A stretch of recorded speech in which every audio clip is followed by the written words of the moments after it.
Greetings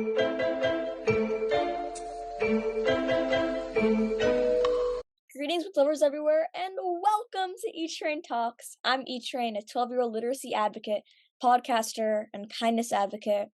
E-Train Talks is a 501c3 nonprofit dedicated to reviewing stories, talking to storytellers like my amazing guest today, and I also share stories with kids. This is all in the hopes of inspiring others to love reading as much as I do. And today's podcast is going to be so much fun. In fact, I say it's going to be spooktacular. Ooh, because it's Halloween, All Hallows Eve.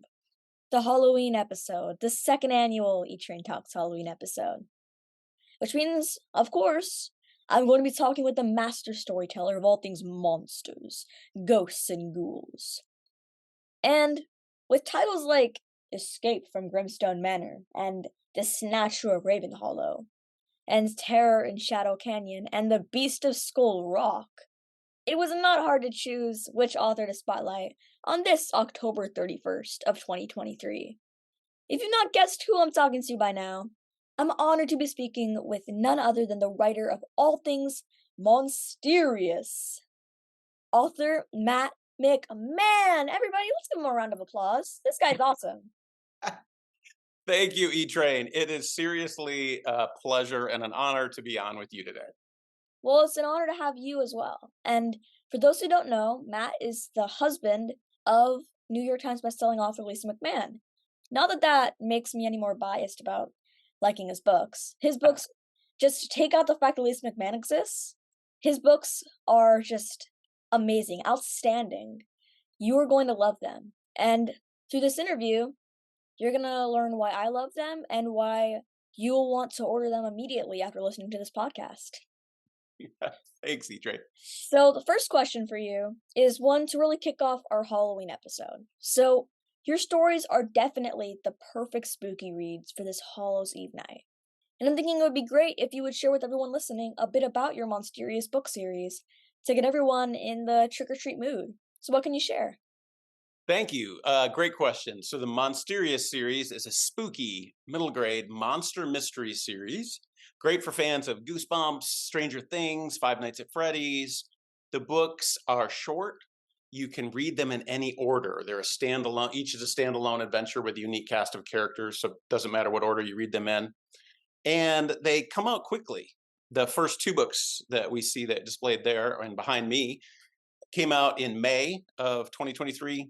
Book 3 came, Terror in Shadow Canyon, that came out in August of 2023. I've got a fourth book coming, The Beast of Skull Rock, coming in January of 2024, and a fifth book in the Monsterious series coming out in the fall of 2024.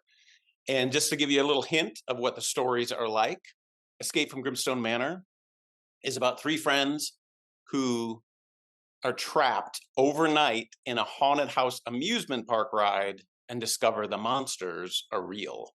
And in The Snatcher of Ravenhollow, two friends discover that a mysterious monster is responsible for the disappearance of babies in their small town, but no one believes them. Ooh. Terror in Shadow Canyon is about five hikers lost in a remote wilderness who are stalked by a flesh-eating monster. And The Beast of Skull Rock is about a brother and sister who try to save their grandfather's spooky museum from a rampaging were-hyena. So that's a little bit about the stories in the Monsterious series. Well, don't you love being stalked by flesh-eating monsters? I know I do. Oh, I know. It's a great... Yeah, it really gets your heart pumping. It does that. And also, they also make your heart not pump after they eat when they catch you, yeah, then the heart, not so good. That's why you got to keep running, everybody. Absolutely. That's what I always sign when I sign books. Yeah, I always sign, run. And Matt's books, I mean, if you can't just tell from that little synopsis of a series, they're amazing. But another interesting thing is that they're all standalone. You can read them in any particular order. Can you tell us about that? Yeah, it was interesting because the way the Monsterious series came about was my wife, Lisa. So I had tried to publish 3 different books, all rejected. So my first 3 books all got rejected. I was feeling very depressed that I was never going to break in. And my wife, Lisa, was reading an article out loud to me, and she mispronounced the word mysterious and said monsterious instead. And I said, "Oh, that would be a great title for a middle grade book." And she went, "No, it's a series and you should write it." And I thought, Monsterious, monsters, mysteries. I love those things. I'm going to take a shot at writing a spooky monster mystery series called Monsterious. And because the idea for the series came before the idea for any particular story, I was able to actually think through, well, what kind of series do I want this to be? Do I want it to be a dynamic series, which is the one we're used to, where the same cast of characters goes through a multi-book story arc like Lord of the Rings? Or do I want it to be a static series where the same cast of characters has episodic adventures like Nancy Drew or Sherlock Holmes? Or do I want it to be an anthology style series where the books are tied together by a place or an idea or a theme, but each is a standalone adventure with a unique cast of characters like Goosebumps? And I was really intrigued by this anthology style series and that idea that I wouldn't be limited to a multi-book story arc, that once the story arc is done, I'm done writing. That I could write about any monster, any kid, anywhere, in any situation. I loved the freedom of that. And I knew that if I could find a way to have the series catch on, to have readers find it and enjoy it, that it would allow me to write Monsterious books for a long time, which I would love to do. So that's kind of what led me to choose to do the series in that way, so you could read them in any order. I've not really had the chance to speak to many authors who tackle the subjects of monsters and skeletons and ghosts and ghouls. So I'm curious to know what motivated you to choose this genre as your debut series. Did you read scary books as a kid? Did you read them as an adult still? Mm. Great question. I was a scared kid. I was afraid of almost everything. I was afraid of the dark. I was afraid of bullies. I was afraid of the woods. I was afraid of the basement. But I loved spooky stories. I would go to my elementary school library and check out every book on Bigfoot, the Abominable Snowman, Loch Ness Monsters, vampires, werewolves, you name it. Because when I would read these spooky stories, it allowed me to experience fear in a safe, fun way. And when I saw the characters in the books face their fears, it gave me courage to face my own. So when I decided as an adult that, you know what, I really want to try to be an author, I really want to try to write books and get published, I thought, well, what kind of books, what kind of stories do I even want to tell? And that's when I remembered those spooky monster mystery stories that I loved as a kid. And I thought, yeah, those are the kind of books that I want to write, because I want to give readers today that same spooky fun and that same courage that I found in those kind of books at that age. And yeah, I was always a huge fan of the stories, and I still am today. That's so sweet. And I think it's so important to write these kind of books to help kids, scared kids like you or get over their fears because as you mentioned bullies, there's now cyberbullying with social media and all that. Like there's so much that we're all afraid of right now. Um Yeah. stuff going on in the world that's like just breaks your heart and stuff that goes on just in your individual life that can really take a toll on you. But when you escape into these books and discover characters who face their fears, who inspire you to face your fears, that can really just change a kid's life. So, you're fighting the good fight, Matt. Thank you, E Trade. I appreciate that very much. Well, your stories are overflowing with a ton of imagination. And I'm a kid and I can't think of flesh-eating monsters and all that. Maybe my brain just kind of shuts out that idea because I like flesh-eating monster. I'm just keep bringing up flesh-eating monsters because it's like an idea. Like after you say it, I just can't get it out of my head. Sorry about Like that. you, no, it's okay. So and now everybody knows like Matt's stories just can't get out of your head. They keep on rolling, you know.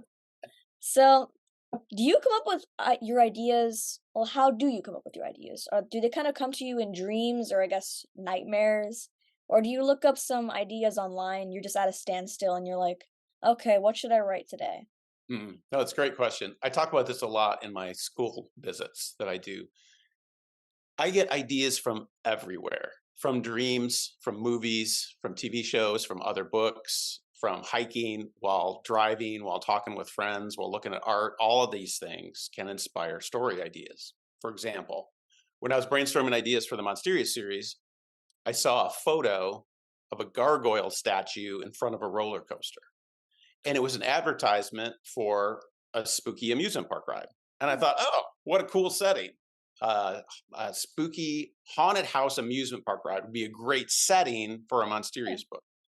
But a setting's not a story, right? So I had to then think, starting with that setting, well, what's something that's unusual or strange or spooky that could happen inside that cool setting?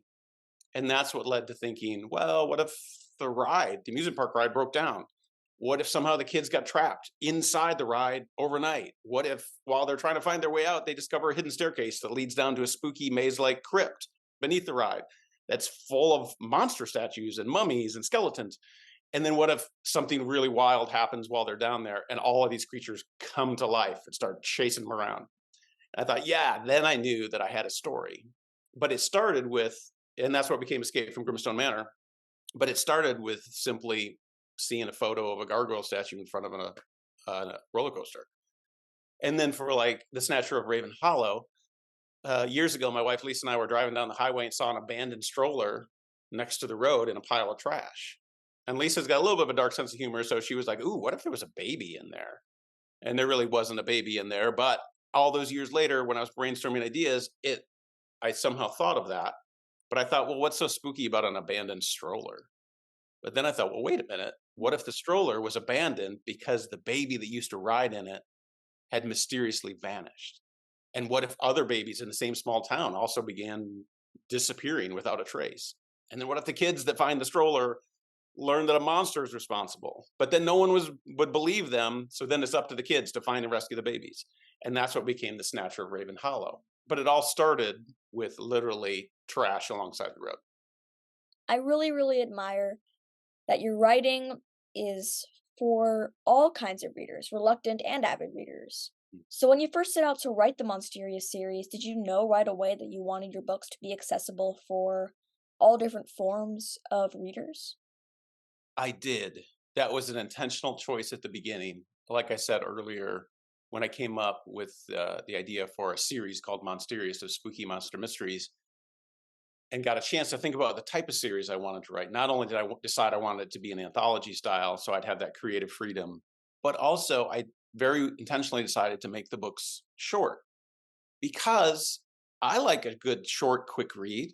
Mhm. And I know, and I'm an avid reader, and I know avid readers not only enjoy longer books, but they also enjoy being able to just have a book that they can devour in one sitting, in a Yeah, day, in a weekend. So I knew that that would appeal to avid readers, but I also knew that there's a lot of readers out there who they look at a book that's this thick and they just go, I just am not, I'm not going to try. I'm just intimidated by it. It just seems like too much. What if I don't like it? Or what if I do like it, but it's so long, it's such a big commitment and I'm busy and I've got other things. So I right. was very intentional about wanting to make these books short and then even accessible in their formatting. I talked with my publisher on I want the fonts big, I want the margins big. So when you pick up a Monsterious book and you flip through it, the chapters are short. And it just doesn't look intimidating to read. And I'm hoping, that combined with the amazing cover art by Ryan Quickfall, my cover illustrator based out of London, that and the hook of the story idea on the back, that would be enough to help kids that maybe don't know or don't enjoy reading yet to maybe give a Monsterious book a try, because one of my main goals as an author is to help kids fall in love with reading, because I know how much reading has impacted my life and helped make me a more compassionate, engaged, empathetic, understanding person. And I want that for kids. I want them to get hooked on reading now so they'll be a reader for life. Oh, I love that. And I I think that you put it perfectly that an author's job is to have kids fall in love with books, and kids fall in love with stories maybe from just reading one book. And the format of your writing can really be that one book for a lot of kids. Kids who don't really can't really find any stories that are to their liking, and both in, I guess, genre, but also in length. And I think, especially with attention spans getting shorter these days, I think that having these shorter books that can appeal to all kinds of readers are really important. And I feel like your book might kind of set a milestone for what middle grade might become. So you're like out there, you're making a big difference in not just kids' lives, but also kids' lives to come. Thank you for that. That means a lot. Yeah. And so I was doing some research about you, and I discovered that you're not just an author and a writer, you're also a professional musician. You've had the chance to play in some pretty incredible venues like a cruise ship, an NFL stadium as well, which is really just mind blowing that you're able to do all this. You're a singer or a musician, you're an author for middle grade readers. So, will you share a bit about your music journey specifically? Do you sing or play an instrument? And when did you start playing? And now that you're writing, do you have time to be like a musician? Wow, you really did do your research. So yeah, I got really my first love was writing. In elementary school and junior high, I wanted to be an author. But then in high school, I got really into music. I ended up majoring in music. My degree was in vocal performance in college, and then I became a professional musician for 26 years, and I did a lot of different things.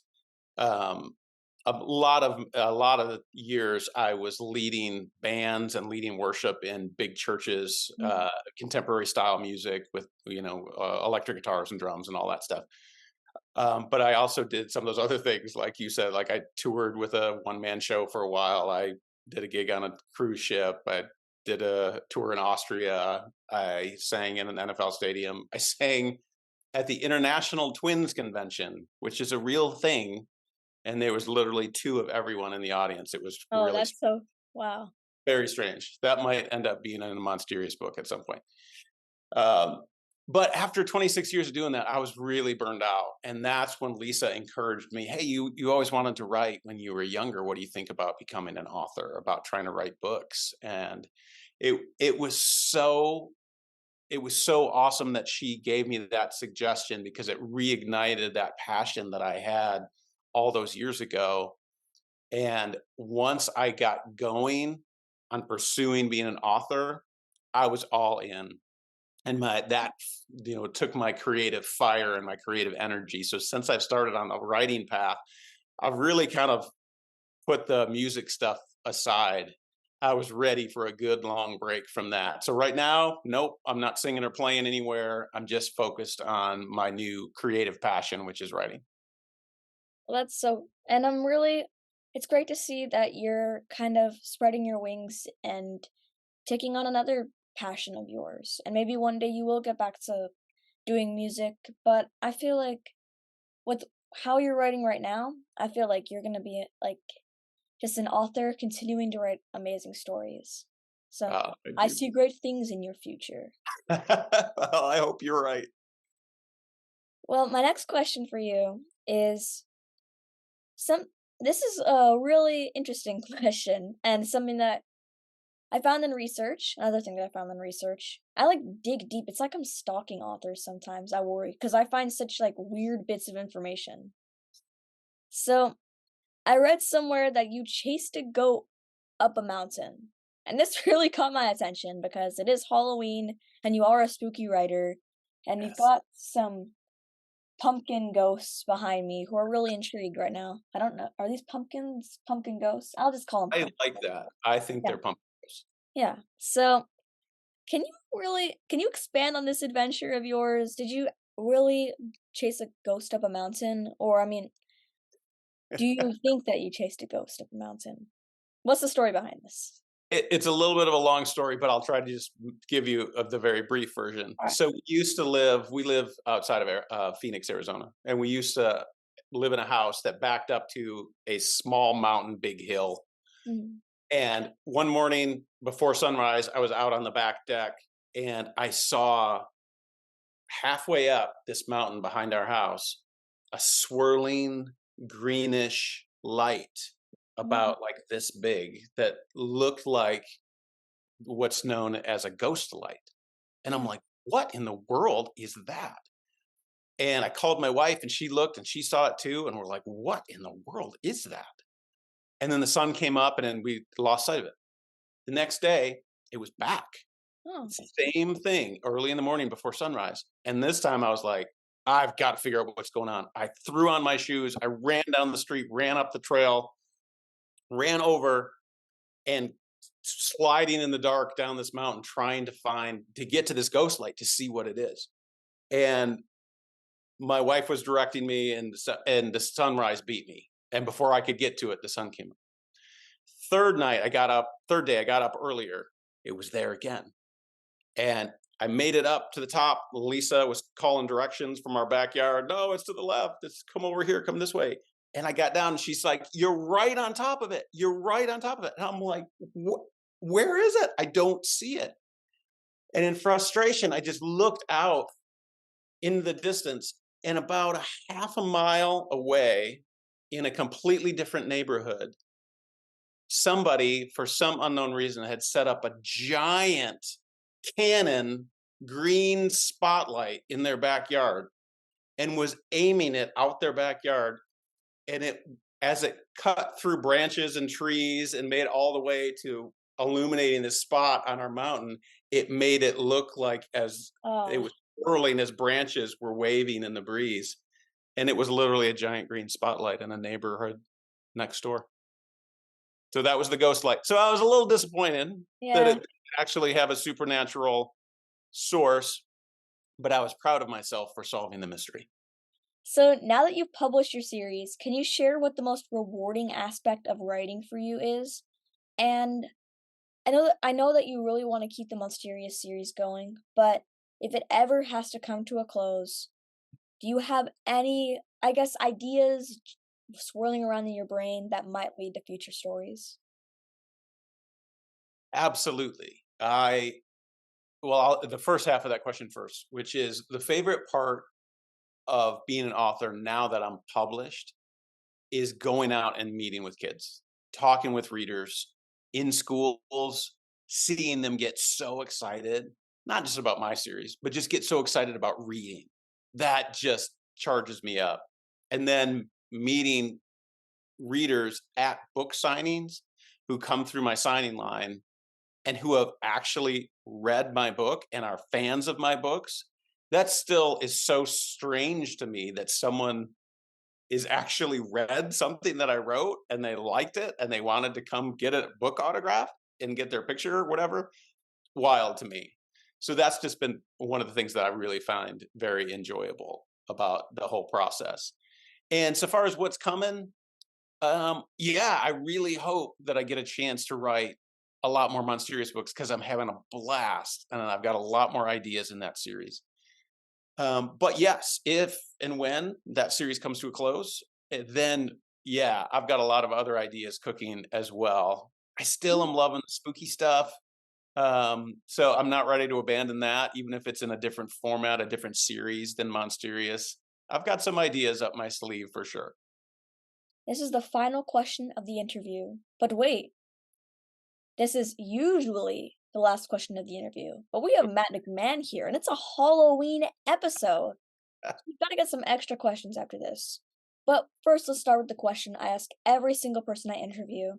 If you could be or meet any literary character, you could be or meet your favorite author, or your favorite character in a book that could be real or could be fictional.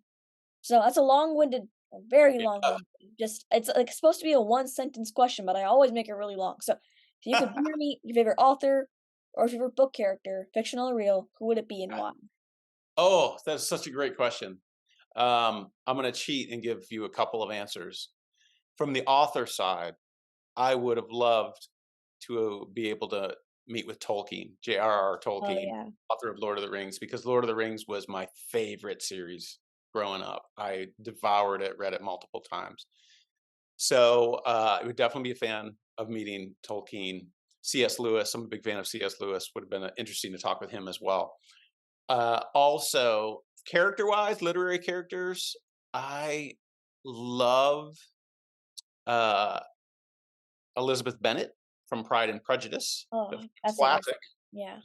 That would be really amazing to meet her as a literary character, as well as Sherlock Holmes. I was a huge Sherlock Holmes fan, still am. So to meet the actual character Sherlock Holmes would be a blast. So that was not the final question of the interview. It typically is, but we've got some Halloween rapid fire questions. I So what love is it. your favorite Halloween candy? Peanut M&Ms. Good answer. All right. What is your favorite spooky middle grade book? I mean, you Uh, could say your own, but that's kind of cheating. So. no, anything by Lindsay Curry. Lindsay Oh, Curry, that's a great answer. Yeah. great middle grade spooky author who does creeping dread really well. I just love anything by Lindsay Curry. All right. What was your favorite Halloween costume from when you were a kid? Or if you still dress up, just what's your favorite Halloween costume? My mom made me a monster costume, Oh, just that's so a cool. weird generic monster costume, kind of like Bigfooty, but like she went to the fabric store and bought thick black Oh, furry that's sweet. fabric, sewed me a head to toe costume. I put in my sister's plastic vampire fangs, and I was just this big hairy monster, and I loved it. Oh, that's so sweet. All right. So, final one is if you could dress up as any character from any middle grade or children's book, who would you choose? Think I'm gonna go back to the Tolkien well and say Gandalf from The Hobbit. Oh, that's a good. The long robes, the staff, the hat, the Yeah. cool beard. It's a great costume. Yeah. So thank you so much, Matt, for coming on E-Train Talks. Your answers were impeccable, perfection. This has been the best Halloween episode ever. I mean, I've only had 2, but I have a feeling that when I have my 3rd and then my 4th, this is still gonna be on top. Oh, you are Although, very if you're an author who wants to come on for a Halloween episode, just disregard anything that I just said. It's just a secret between Matt and I, you know? Like, like put soap in your ears, you know? well, you are a fabulous interviewer. These were amazing questions, E-Train. You Oh, really thank put you. thought into them, did your research. Bravo. Thank you. And I'm so glad you could zoom in and share your writing journey with me and our listeners. And I'm so glad that you're writing books that inspire kids to read. And not to mention, your books do that, but they're also thrilling, suspenseful, and they're fun-filled page turners that all readers can really enjoy. And like you said, for reluctant readers who feel intimidated by like longer length books, it's great for them, but also for avid readers who want to dive into a story finish in one sitting. And I know I did, and I'm an avid reader. So, did good on that part. And I'm going to recommend this book to all my reluctant reader friends, and you all should as well. Or if you have kids, or if you yourself are a reluctant reader, these are the stories for you. And sadly, I don't have the 3rd Monsterious book with me, but the 3rd one is great too, and I'm gonna try and order that. So, everybody, I hope you'll grab yourself or someone you know one of Matt McMann's spectacular reads. And ooh, here's an idea. So for Halloween, you can give out candy, but also maybe to a special trick or treater who has the best costume, a copy of Matt McMahon's books. How about that? Oh, I love that idea. That is brilliant. And you don't have to buy a copy of the 3rd book. I will send one to you Well, because thank you you so are much. absolutely. All right, so everybody, you can learn more about Matt McMahon's writing journey and about his upcoming books at www.mattmcmann.com. That's mattmcmann.com. You can also, if I spoke too fast there, you can just like on YouTube, you can like go times 0.25 speed, so I sound like I'm like mattmcmann.com. I don't know why I just whatever. So you Perfect. can also follow him on social media and see whatever adventure he's going to be on next. He has some really, really cool things planned. So thanks for listening. Until next time, keep reading, stay safe, and to all who celebrate, happy Halloween! Hope you have a spooky day, everybody, and get some great candy to all you kids. Save me a Twix. See you in the next one. Bye. Bye, everybody.